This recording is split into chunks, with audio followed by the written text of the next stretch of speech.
आप सबों का मेरे वीडियो में स्वागत।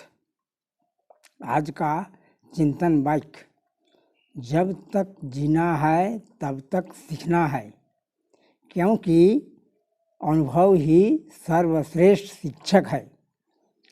यह उक्ति विवेकानंद जी का है। सही है, क्योंकि जब तक जीते हैं हम लोग कुछ न कुछ नया नया किसी भी तरह का चीज़ वो सीखते जाते हैं। कोई विभिन्न प्रकार का व्यंजन सीखता है, कोई मिठाई सीखता है, कोई ज्ञान की बातें सीखता है, कोई कुछ सीखता है, कोई कुछ सीखता है। अर्थात जिंदगी भर सीखना है और अनुभव सबसे अच्छा जगत का शिक्षक होता है। बस आज का वीडियो ध्यान योग के प्रकरण में ही पुनः मैं आरंभ कर रहा हूँ। ध्यान योगी तत्व से चलायमान नहीं होता। इसका कारण क्या है?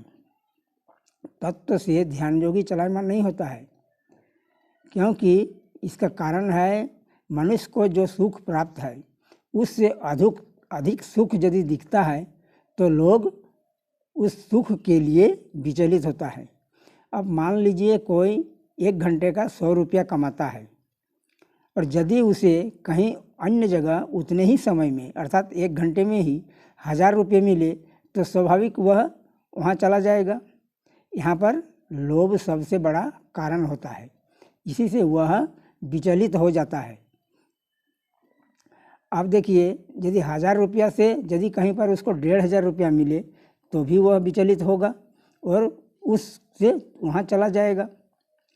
तो निद्रा, आलस्य और प्रमाद का तामस सुख जिसको प्राप्त होता है, तो उस सुख को प्राप्त होने पर भी जब वह उसको विषयजन्य सुख ज़्यादा अच्छा लगे, ज़्यादा सुखी अनुभव करे, ज़्यादा मज़ा मिले, तब वह मनुष्य तामस सुख को छोड़कर विषयजन्य सुख की ओर चला जाता है। ऐसे ही यदि वह विषयजन्य सुख के बाद यदि उससे ऊंचा उठता है तो वह सात्विक सुख की ओर जाता है। और सात्विक सुख उसको अच्छा लगता है, तब वह विचलित होता है और सात्विक सुख पर चला जाता है। लेकिन सात्विक सुख में भी जब उससे भी यदि जब उसको वह विचलित हो जाता है तब वह आत्यंतिक सुख की ओर जाता है।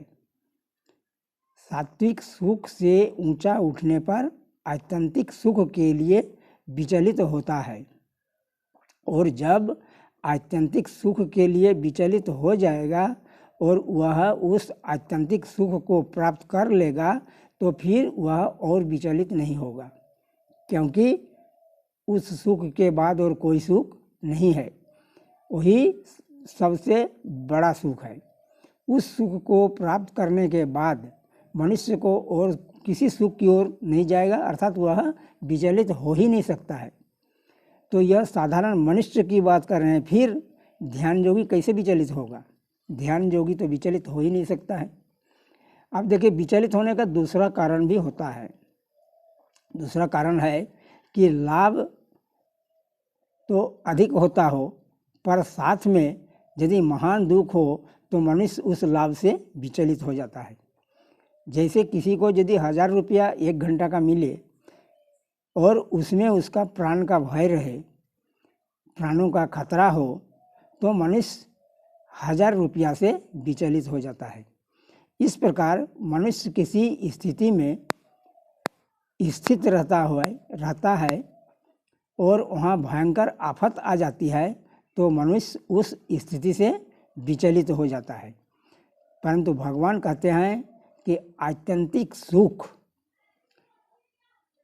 में स्थित होने पर योगी को बड़े से बड़ा दुख भी विचलित नहीं कर पाएगा। आत्यंतिक सुख ऐसा सुख है जो उसके बाद किसी भी प्रकार का किसी भी दुख का, चाहे वह कुछ भी हो जाए, उसका प्राण ही खतरा में पड़ जाए या उसे फांसी भी चढ़ना पड़े, तो भी वह उस सुख से विचलित नहीं हो सकता है। ऐसा आत्यंतिक सुख है, क्योंकि जितने भी दुख आते हैं वे सभी प्रकृति के राज्य में अर्थात शरीर, इंद्रिया, मन, बुद्धि में ही आते हैं, जबकि आत्यंतिक सुख स्वरूप बोध जिसको हम स्वरूप बोध कहते हैं, प्रकृति से अतीत तत्व है। किंतु जब पुरुष प्रकृतिस्थ हो जाता है तब प्रकृतिजन्य अनुकूल प्रतिकूल परिस्थिति, दुख सुख, दुखी सुखी अपने को मानने लगता है। जैसे प्रकृति से संबंध विच्छेद कर लेता है, जब कोई प्रकृति से ही संबंध विच्छेद कर लेगा तब उसे प्रकृतिजन्य दुख किसी भी तरह से नहीं पहुंचा पाएगा दुख, और विच्छेद करने के बाद स्वरूपभूत सुख का अनुभव कर लेगा। स्वरूपभूत सुख का अनुभव कर लेने पर फिर उसे प्राकृतिक दुख उस जगह तक पहुंच ही नहीं सकता है।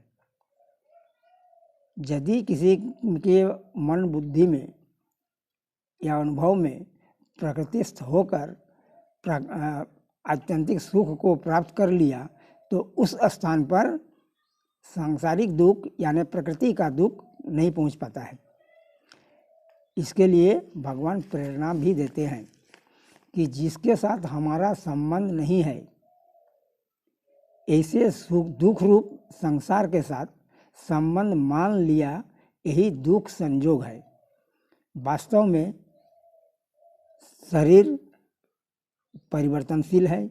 आप सब देखते हैं बचपन से कब बुढ़ापा आ जाता है कोई नहीं कह सकता है कि कैसे कैसे आ गया, यानी यह परिवर्तनशील है। यह वे स्थायी रहने वाला नहीं है। संसार से माना हुआ संबंध कोई अस्थायी नहीं रहेगा। यह दुख संजोग जोग नहीं है। अगर यह जोग होता तो इसका कभी वियोग नहीं होता, और प्रकृति से मानने के कारण ही हम दुख सुख का अनुभव करते हैं। दुख सुख यदि आप स्वयं को उससे अलग कर दीजिएगा तो दुख सुख नहीं पहुंचेगा। संसार से यदि विच्छेद हो गए, प्रकृति से विच्छेद होने पर, आत्यंतिक सुख प्राप्त होने पर फिर वहाँ दुख कैसे पहुंचेगा। हम माने हुए दुख संजोग का वियोग कर सकते हैं यदि चाहें तो, और वियोग होने पर स्वाभाविक जोग की प्राप्ति हो जाती है। भगवान के अनुसार जोग की परिभाषा दो प्रकार से होती है। पहला है समता का नाम जोग है, यानी समत्वं योग उच्यते। समता क्या है? समता को मैं पूर्व के वीडियो में कई बार कह चुका हूँ, उल्लेख कर चुका हूँ। आप उसे चाहें तो देख सकते हैं। संक्षेप में इसको कहता हूँ। आपको समता का संक्षेपण यही है कि आप दुख सुख को अनुभव ही ना करें, शरीर को इस प्रकार से बना लें। आप मान लीजिए भगवान का नाम ले रहे हैं तो कोई भी दुख आवे तो आपको उसको अनुभव नहीं करना है, उसको मानना नहीं है, क्योंकि वह आएगा फिर जाएगा, आएगा फिर जाएगा, वो तो रहेगा नहीं। आपको हर जगह पर दुख सुख में एक ही तरह का रहना है, एक ही तरह का व्यवहार करना है, एक ही तरह का सोचना है। दुख और सुख सब में आप समान है, चाहे आपका मान बड़ाई हो, चाहे आपका अपमान हो, चाहे आपका कोई इज्जत करे, चाहे आपका कोई बेइज्जत करे, आपको सब में समान रहना है। यही हुआ समता। तो समता का नाम ही जोग है, और दुख रूप संसार के संयोग के वियोग का नाम जोग है। दुख रूप संसार, दोनों का मतलब तो एक ही है। दुख रूप संसार, दुख सुख संसार जो है, दुख रूपी संसार या सुख रूपी संसार, उससे यदि आप वियोग हो जाते हैं, उसको यदि अलग कर देते हैं तो आपको समता प्राप्त हो जाती है, और यही आपका योग है। बस आज का वीडियो इतना ही। धन्यवाद। मैं अपना वीडियो समाप्त करता हूँ। आप इसे शेयर करना नहीं भूलेंगे। धन्यवाद।